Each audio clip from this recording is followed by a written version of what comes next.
Hello, my name is Russ Merrick, and I'd like to welcome you to the manufacturing facility of Merrick Machine Company located here in Alden, Nebraska.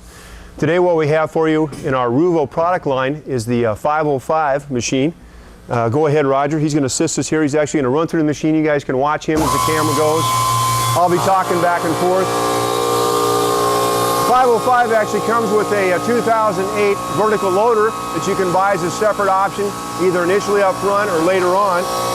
505 comes with a beveler, as you can see. You can do double bevel doors. You're going to go ahead and size the door in advance. So you're going to set your scale and get it prepped for the door that's actually coming down line. All the motors inside the beveler in here are all enclosed, and they're fan cooled, so you don't have to worry about dust or chips getting in the way, damaging in that way. You've got two main drive wheels that are actually feeding it through, so you're doing interior and exterior doors both. You've got an in-feed ski coming along here. We've got a gauge and a pointer system. So here's your main adjustment that you have on the right side, my right side, and then your small adjustment. We're accommodating the jambs also on this machine. The strike jamb, what you have here, strike jamb is actually done offline, guys. We have a separate machine, it's called a 512. Ask your sales representative for details on it. Currently what's in here is the hinge jamb. And Roger's going to go ahead and get things set in place. We've actually got locator hinge pockets. You got right hand. Hopefully we can zoom in on this a little bit. You go ahead, Roger, anytime you're ready. The right hand's color coded in red to help some of your new operators and even us older guys trying to remember from day to day. And the left side is color coded in green. Hopefully we can get a good shot of that. You've got other scales set up on the top. We're doing right and left hand doors as well. The stops underneath, you've got 3 stops set up, sometimes 4 depending on which features you're looking for. Each one of the stops actually pivot in and out, okay? You've got another one set up that Roger's using as a stop here. Hopefully we get a good shot of that. Those are set up. You're going to have your presets either at 54, you can do ADA, whatever specs you may need, 44, 32. It kind of varies depending on where you are and what part of the country you're talking about. All those stops, when you're doing the right-hand doors, are all color-coded down here as well, and your jam stop are all color-coded in red. Likewise, on the other side of the machine, for all the green stops up at the top, everything's also color-coded for the jam and the door stops in green. Roger's actually hand routing. You've got jam clamps that are coming in. I believe we can accommodate up to about a 10-inch jam, thereabouts, depending on the actual material range that you're using. That isn't always accurate across the country like everyone believes, kind of like 2x4s. Anyway, it comes in clamps from the back side, and you've actually got 3 sets of clamps pushing up against the jam. And we're coming in, we're mortising in the jam itself and on the door through each pass as we locate on each one of the particular hinge butts that's required to do this job. Roger's actually coming in. Up on the top of the machine, the lift system's run by an air motor. It's got a dual chain drive system that's taking it up and down. We've got hoses strategically placed so you can go ahead and you can do a pre-drill. If you have a screw gun, some of the automated screw guns that are available on the market, you can use those, or you can use the inline screwdriver unit that comes with it. Those are available to you. A lot of different features. This was intended to be a very versatile machine to accommodate many things, whether you're doing a 6-foot door, your standard 6/8, you're doing 9-foot, some of your architectural pieces as well. Allows you to go in and do some of your older jobs, older customers that you've had in the past where not everything works out as smooth as we would always like. As Roger's going through putting the hinges on, I'm going to kind of come down here at the bottom.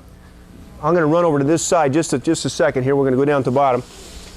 We've got an in-feed roller initially for your big heavy doors. Some of you guys like to manhandle and drag your doors around. So that's to help you get it up here so you can do an easy tip on. The other thing, the machine comes, you've got a leveling feet when we do the install. Those come on, and we're actually going to anchor this to your floor and secure it. A service tech comes out, sets up the machine. You're required as a customer. We're going to coordinate with our shipping guy, and he's going to ask you for a hammer drill and a transit so we can shoot this in at the time of the install. So you've got your main in-feed ski. We've got the beveler, which is all adjustable, so you can accommodate the different thickness, double bevel doors. We've also got an out-feed ski and a fence with slide skid material on it, so it moves real easy, helps pull through the door. I've also got slide skid material up on the main stop bar here. Get this out of the way. Actually, the 505 comes with a hinge tray table, so you can put your box here, hinges that you're going to use for the day, some extra screws. Ideally, you're going to have a screw gun device sitting just in front of this in this area.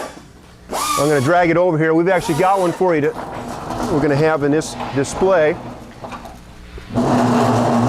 We'll get running around. We've got a separate video on that. Just ask one of your sales representatives for it. But generally on your screw guns, guys, if you're running colored screws, the best thing I can recommend is if you have 2 colored screws, buy 3 units. So you've got your dark brown screws or your white screws and your standard screws that you're going to run, which are going to be your brass or your bronze colored, as some people say it. You need one as a backup, which is probably going to be your bronze. You can buy the quick chain bowls. That's easy to do, nice and fast, but if you're really looking for production and ease for your operators, I suggest you buy more than 1 screw gun. If you have 2 different colors, buy 3. If you have 4 different colors, buy 5. Sounds a little expensive initially, but it really pays off in the end. Okay, Roger's making his way down here, setting everything up. The way everything's lined up here, the door is flush with the jamb when we actually go through and do the mortise. And when it's all said and done, this will unclamp on the jamb, and we'll flip it back up, and we'll actually roll down line. I'm going to try and run this out of the way just a second here. I'm going to see if we can't focus in on the controls the best we can over here. You've got an up button, which actually takes the lift itself, raises it up and down for the lift, and then we have a lock button, which is the big green one. We have the latch drill, which is on and off as we do the lock bore, the faceplate mortise and all that, and the strike drill. We've got the beveler stop, so we're turning it on and off for the cutter, and we also have a vacuum system installed for the cutter on the beveler end. We also have a vacuum through this section here for doing the lock bore hole. You've got a clamp button in green. Then we have the lock bore start to initiate the lock bore. Emergency stop is your red. The switch actually has a key. Key has to be in it in order to start the machine. It's a safety feature, and it's also chained on for your convenience, guys. There's an unclamp button, latch bore start, and an edge prep. Okay, once again, the 505. Roger's going to go ahead and pull this door out of the way. Initially, the carriage, as he gets out of the way, I'll go through some of the carriage features we have here for you. That's all right. Go ahead and push it all the way out. I'm going to do mine. Okay, you're going to do your lock bore. Dave, try and zoom in here if you can. You've got your standard router on here. It's a 1.5 horse router. You've got a pointer system, gentlemen. And the pointer system, we've got 2 sets of scales. Once again, you're doing right-hand or left-hand door. But you're going to move the carriage back and forth. Rolls easy. It's got ball bearings on the back side. But your pointer system, you would line it up with, I'll try and show this to you the best I can in the shot, but you're going to line up with this edge of that opening, and that also identifies, so you're going to break that free, and you're going to slide this around to wherever it needs to be on the scale. And then you're going to bring the pointer right back over to where it's supposed to be and line it up. You stay within the range. Once you're at that point, there's a lever on the right-hand side for clamping the door. There's also a button on this side to disengage, to lower the carriage down onto the door and the jamb. I'm not going to do that while Roger's actually doing the operation. Each one of these pockets can be moved back and forth to whatever your settings may be required. I need to get out of your way, sir. Go ahead and get where you need to go. Okay. This is one big cabinet. It's not separate pieces. It's all one big giant weldment that comes in. It's a real easy install. We do suggest that you look at a central vac system to hook it up to. If you don't have that, you can buy a bag system from us, either a single bag or a double bag. Talk to your sales representative. You definitely need one on the beveler and the lock bore assembly. Everything is already back ready to go. What does that mean? It means there's a hose underneath, there's ductwork in there, and one port on the back side to attach in this area. There's also a hose system that comes in from the bottom, comes over to the same area where we're actually drawn in from one location. You can split it off to two. You let us know that in advance. We'll make sure there's two separate ports as opposed to one. Very necessary item. I highly suggest you take a look at it.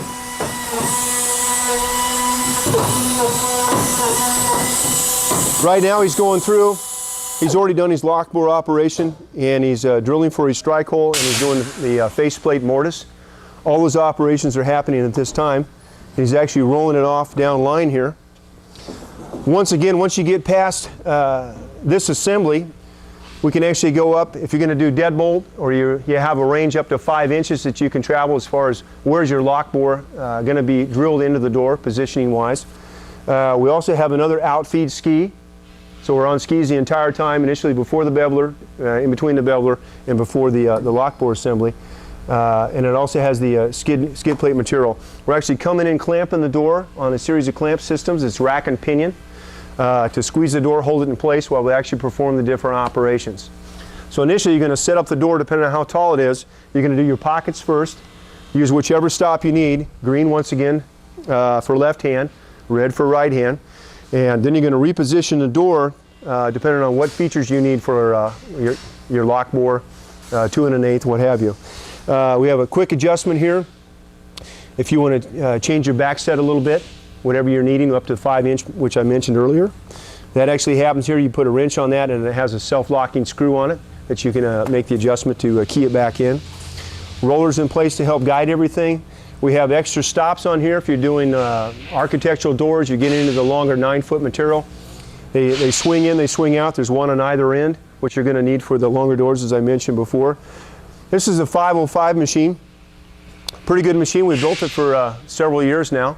And if you have any questions, feel free to call the factory at 1-800-568-7423. And once again, my name is Russ Merrick, and I'd like to thank you for your time.